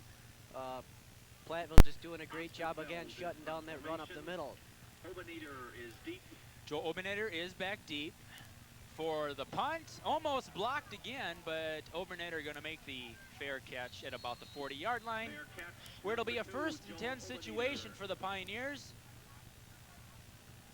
It'll be 1st and 10 And for the Pioneers. Billy Altman and company will take the offense, a drive into perhaps another score. Well, it'd be interesting to see here if Platteville's just going to be conservative and sit on that 7-0 lead, or try maybe to do some trick plays to open this game up more. Probably see a run with Del Santo up the middle here. He hasn't had the ball in a while.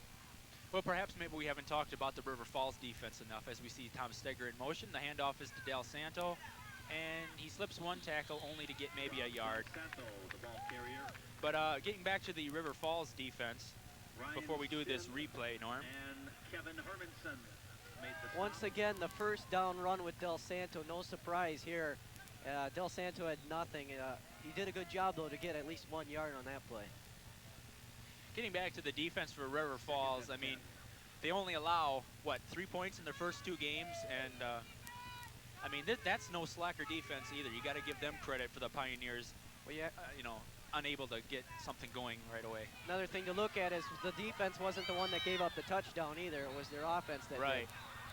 We got a fumble here, but no, he's going to be called down. The ball carrier. It's a good run by Dave Fisher, his longest of the day. He gets the first down and more, but he fell to the ground. When he did, he fumbled it, but they're going to say that the ground is the cause of that fumble, so the Pioneers will have it 1st down and 10. We're going to look at Fisher here, coming in motion as he gets a good job. Nice block there by the tackle for Platteville. He cuts up field and gets a good 11 or 12 yards on that play. Well, it looked like he lost the ball. The ball popped out when he hit the ground, and as a result, 1st and 10 situation. The Pioneers again in Falcon territory. Rob Del Santo, the ball carrier, maybe gets a couple. Platteville set up with 3 wide receivers that time, hoping to fool River Falls, but they knew it was 1st down, and Del Santo was in the backfield, so they were ready for that play. A gain of 3. Becoming a little bit too familiar. We said that before. A gain of 3 is what they'll call it. 2nd and 7, ball on the 45-yard line with 7:57 left to play. The Pioneers a 7-0 lead, and with the ball, Tom Steger in motion is the ball carrier. Gets it from Alton, maybe gets about 3. There's a flag on the play that was thrown after Steger was tackled. We'll see who gets the call here. They ran that trap play, which has worked pretty good for Platteville today. Not much room there. Looks like it's going to be a holding penalty on the Pioneers. Just seems, Jim, every time Platteville gets down in a River Falls zone, something happens, a sack or a penalty. Well, in the first half, if we look at penalties, they were pretty even. We'll take a look at the replay first, Norm. Yeah, there you can see number 60, it looks like, with the hold. In the first half, the Pioneers with 3 penalties, River Falls with 4, although those 4 for River Falls were very visible. I mean, they always happened at premier times that hurt River Falls. The Pioneers weren't necessarily as hurt with the penalties in the first half. But right now, Platteville facing a 2nd and 17 situation. Altman will hand off to Steger, and he'll go nowhere. I think one stat that I wish we had, but we don't, that's a very important stat, is possession of time. Platteville has kept, when they've had the ball, they've drove downfield, and that takes a lot of time on the off the clock, and that means River Falls defense is getting tired. 3rd and long. And there you see the run by Tom Steger.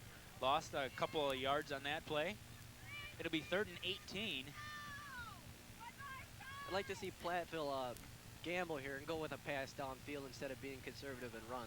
Yeah, something you always used to see as from Platteville quarterbacks is that deep pass, the pipe pass or something. Haven't seen it yet from Altman, and we won't hear. Rob Howe's the ball carrier. And another loss on the play. It'll be 4th down in a punting situation. So starting with that great field position off the punt, Joe Obenader got it down inside Falcon territory. Now they're punting deep in from about the 25-yard line in Pioneer territory, so definitely minus yardage on this drive. Well, Chris looks like he's just satisfied with the 7-0 lead, and he doesn't want their offense to give up 7 points to River Falls defense, so he's just going to play conservative. The defense can only do so much. He'd like more points if you can get it. Seymour the punt.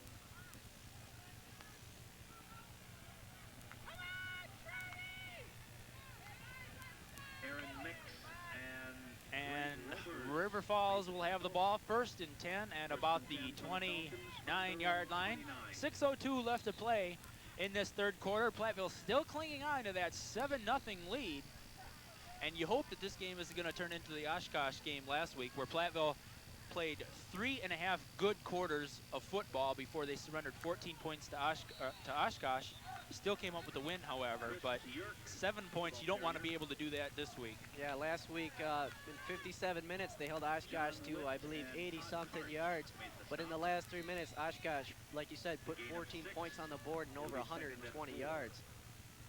A gain of 6 that time for River Falls brings up 2nd and 4. Ball marked on the 35-yard line.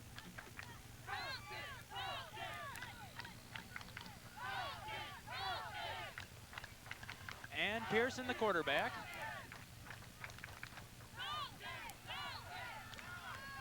And this is a pass way overthrown. Maybe a mixed play there. Well, as you watch this one, Jim, you're going to see that Thomas Hepburn on his square out slipped on the ground. We'll get a look at it again. Pearson rolling out as he looks for Hepburn. Hepburn is stumbling on his feet right there. Also a poorly thrown pass. It'll be 3rd and 4. Pearson and the Falcons just not having good luck with the throwing today. But then they're a run-based offense. And he'll go with the run this time. It's handed up the middle. And no gain that time. Maybe a yard. The ball carrier. Yerk was the ball carrier. Bruce Figge and Pat Larson made the stop. Pat Larson and Bruce Figge are the men on the tackle for the Pioneers. It'll bring up another 4th down. The 8th punt for River Falls coming up right now from Osterfeld. And Obenader back at about the 33-yard line in Pioneer territory. And probably the best punt for him right now. Obenader goes back to field at the 30, gets up to about the 35, and falls trying to get all the way up to the 35 to the 40-yard line, and that's probably where they'll mark it, just shy of the 40. Platteville needs to generate something here. They can't just rely on the 7-0 lead, because I got a feeling that River Falls is going to get their offense together here sometime in this game. Well, yeah, now it's the time. I mean, you've been in the Falcon territory almost every possession. Now you got to get it in, because with this 7-0 lead, it's not going to hold forever, especially a team like the Falcons. Fisher's in motion. It's a handoff to him. A gain of maybe 1. The ball carrier. As you see here, just deep penetration here by the Falcons. Number 21, Symes, has been on a lot of plays. As he gets one there, Glenn Symes, the defensive back, came in on that one. As evident right there. River Falls knows that Platteville's going to run. They've got their secondary up on the line of scrimmage. It was, in fact, a loss of 2 yards on the play. And the rushing game for the Pioneers has been just that, a loss of yardage on their last couple possessions here. Altman is back to pass, and he's got Russ Jakes open, but they get maybe about half the yardage they need. It's the second time we've seen that today, just a little quick 5-yard hitch pattern, and Altman just delivering it right on the numbers. And we're going to look at this one again. It'll be 3rd and 6. There you see the pass and the tackle. Eddie Symes, the man on the coverage for the Falcons. 3rd and 6. They did get half of that yardage back. This quarter just is rolling on. 3:30 left to play. And Altman is going to run this one out. He rolls to his right, and he'll get the first down and more. So again, Bill Altman The keeper. with the first down run, and the Falcons have yet to stop that play today. Well, Billy Altman just going back, seeing he's got a blocker in front of him. I believe that's number 53, Mike Pitzel, was pulling for him there. Nice job by Altman. I don't know, what do you think? You know how they always run that first and 10 situation with Rob Del Santo. What do you think if they started maybe a play like that with Altman running on a first down? It'd be interesting, change it up a little bit. Maybe not, it's not bad to run on first down, but I mean with Del Santo all the time, a couple linebackers can key on that. Yeah. Could have offsides here. Fisher's in motion, and guess who gets the ball? Rob Del Santo, the ball carrier. Loss of more yardage. It's amazing how Del Santo has rushed for over 300 yards this year, as many times as he's been tackled for losses in this game.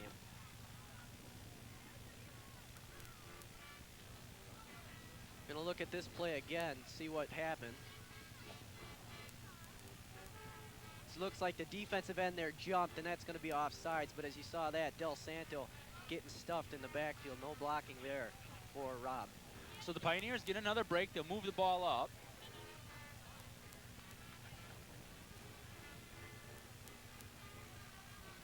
Ten-yard penalty on the Falcons. It'll be a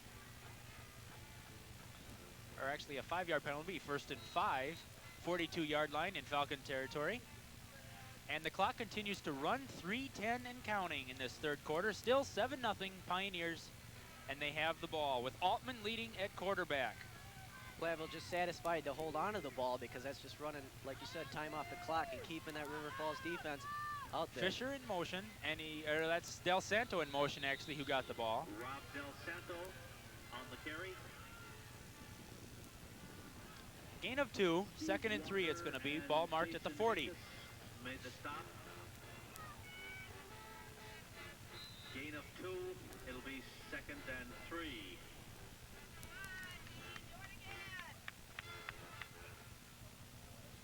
Well, has this clock stopped at all in this 3rd quarter? I don't think so. It's been all running so far. Hey, this 3rd quarter is just buzzing by. 2:30 left to play. Stegger's in motion. Del Santo's the ball carrier. And again, nothing. And this is starting to get a little bit, what, annoying, maybe? Repetitious. Repetitious, okay. It's a good word. Another loss of the play. Once again, it's just a straight handoff to Del Santo. Unfortunately for Del Santo, as you'll see, there's not an open hole at the line of scrimmage, and he's forced to just kind of stick his head down and get what he can, and he managed to pick up a yard on that one. So now the Pioneers facing a 3rd and 2 situation. 1:40 and counting. The clock still continues to roll. And Altman calling the signals. He's got Stegger in motion, and he's back to pass. He may run this one. He's got blocking. And he does, in fact, run it. He's got the first down. So the play that Norm and I like works again. 1st and 10 situation. Look at this one again on replay. Bill Altman's going to just roll out.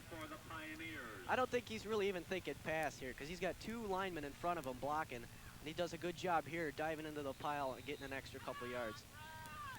So the top rusher for today, quarterback Bill Altman, gets another 10 yards. It's a 1st and 10 situation. The ball is at the 30-yard line. And 1:15 and counting left to play, 3rd quarter. Here's where usually Platteville starts to fall apart here, Jim. We'll see if they can keep this drive going. Steger in motion.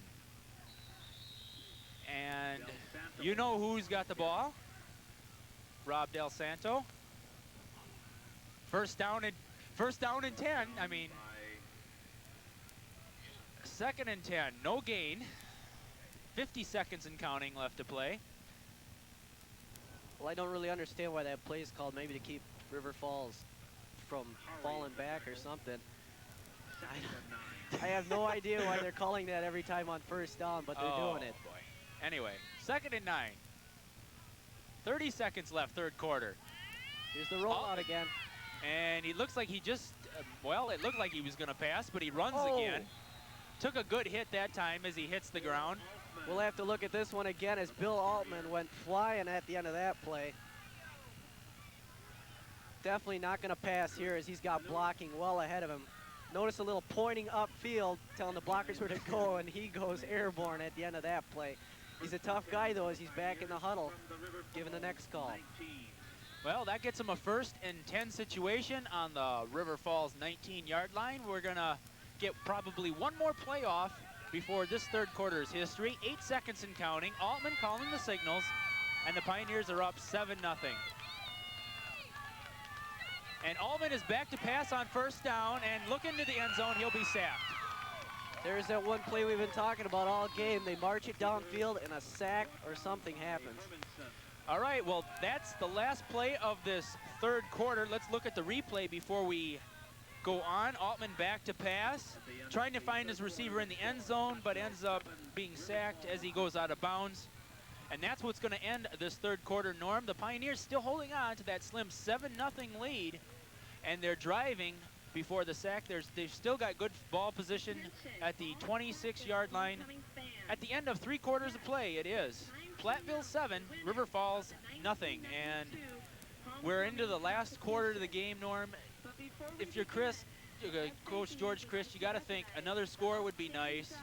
The defense can only hold so much. I mean, I think a score would fire, a touchdown here would fire up the defense, and I think that would probably clinch this one if they could score another touchdown. And I'll be surprised if River Falls doesn't come out with some sort of strategy that we haven't seen yet late in this game with the record that they have. I can't believe that they're just being blitzed by the Platteville defense right now. I still think they've got something up their sleeve. Well, the way they've been winning all year has been running, and they do it well, but they haven't done it well here today. As you've got a great, like I've said all game, linebacker core of Platteville, and John Witt, the linebacker for Platteville, has played an excellent game up the middle, shutting down the middle run. And they've just made mistakes, exchanges from the quarterback to the running back, and they've got to fix those or they're not going to win this game. And this is Altman as we start the 4th quarter. Steger was in motion, and Altman will be sacked again. Don't know where that play was going or what that play was supposed to be. But another loss on the play brings up 3rd and even longer, 3rd and 22. That play was just a rollout. Altman has an open receiver. He'll throw it, but he was probably planning on running on that one. He just slipped on that play. And here's where they self-destruct, Jim.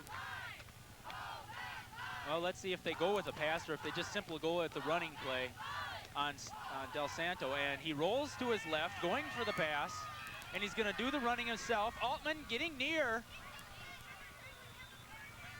the original line of scrimmage. He'll be well short of the 1st, I believe. Look at this one here. Once again, the rollout by Altman. And I think he's looking for maybe Del Santo, but as you see, he runs farther than Del Santo was. A nice run by Altman. Well, as we said, another good run, but it's going to be well short as they get just inside the original line of scrimmage. It'll be 4th and 9, and this is Sikarski, who is going to try the extra point for the Pioneers, or the field goal, make that. And River we've got Falls. River Falls timeout. Eric Sikarski, the extra point and the field goal kicker for the Pioneers, going to try that field goal. It'd be about a... River Falls calling a timeout on that one because they had 12 guys on the field, Jim. Looks like it'll be about a 32-yard attempt, maybe? 34, yeah, about 34 yards.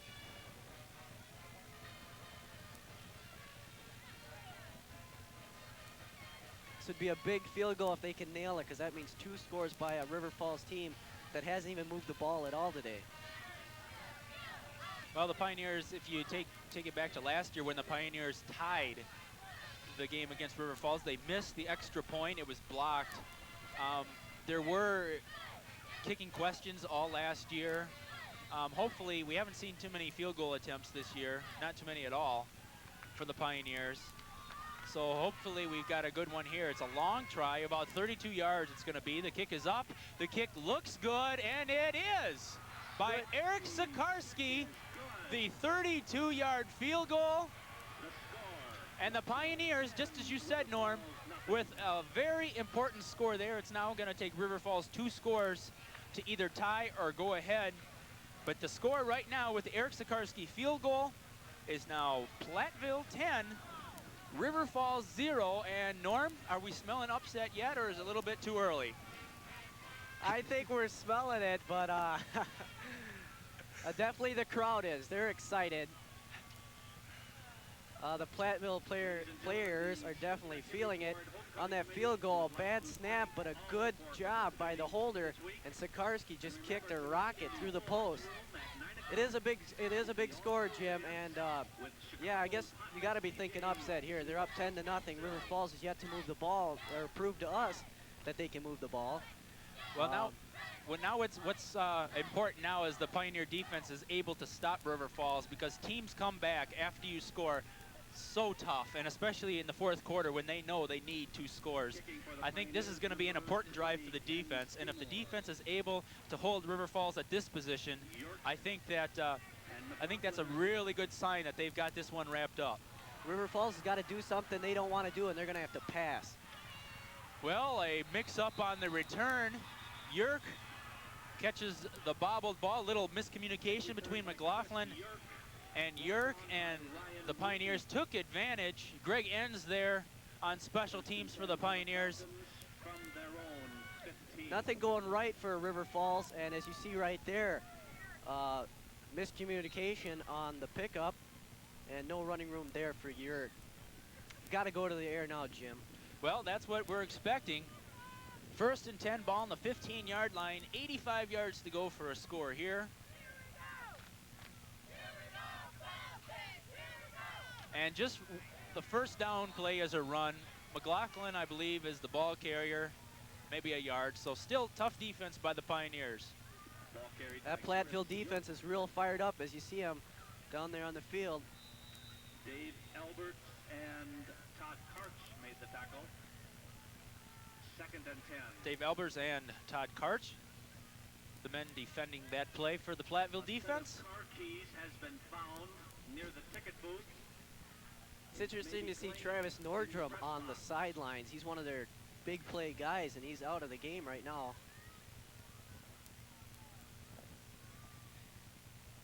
2nd and 10 situation. There was no gain on that play. The clock has momentarily stopped at 3:16 left to play. 4th quarter. Let's see what's going on here.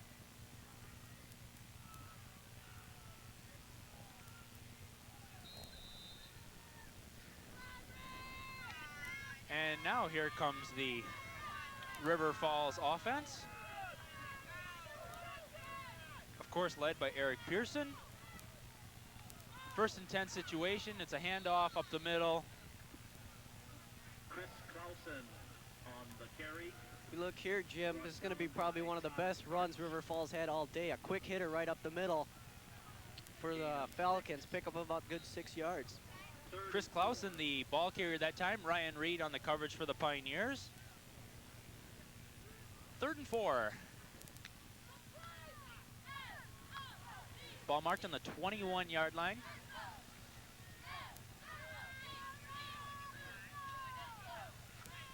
And Pearson getting the ball to Yerk. Maybe a couple yards on the play. Nice job by Fiji just getting a tackle there, kind of a shoestring tackle. Tripped up by Bruce Figge. Looking at this one here. 4th down. Well, nice tackle. Bruce Figge was the man on the tackle. It'll be a 4th and 2 situation, and they are going to punt it. So the Pioneer defense has something to be proud of, and the fans are letting them know it. A good defensive stand by the Pioneers. Not only did they keep the River Falls offense from moving, they held them deep in their own territory, and this is a rotten punt that is going to get a Platteville bounce, and the Pioneers are going to have excellent field position once again, just inside the 40-yard line in Falcon territory. And the Pioneers, I mean, they've got to be satisfied. George Christ has got to be satisfied with the way they're playing right now. It's going to be illegal procedure, I believe, or no, false start on River Falls. They'll just decline that penalty because they've got great field position. See where they mark the ball exactly here. 11:40 left to play. The illegal procedure penalty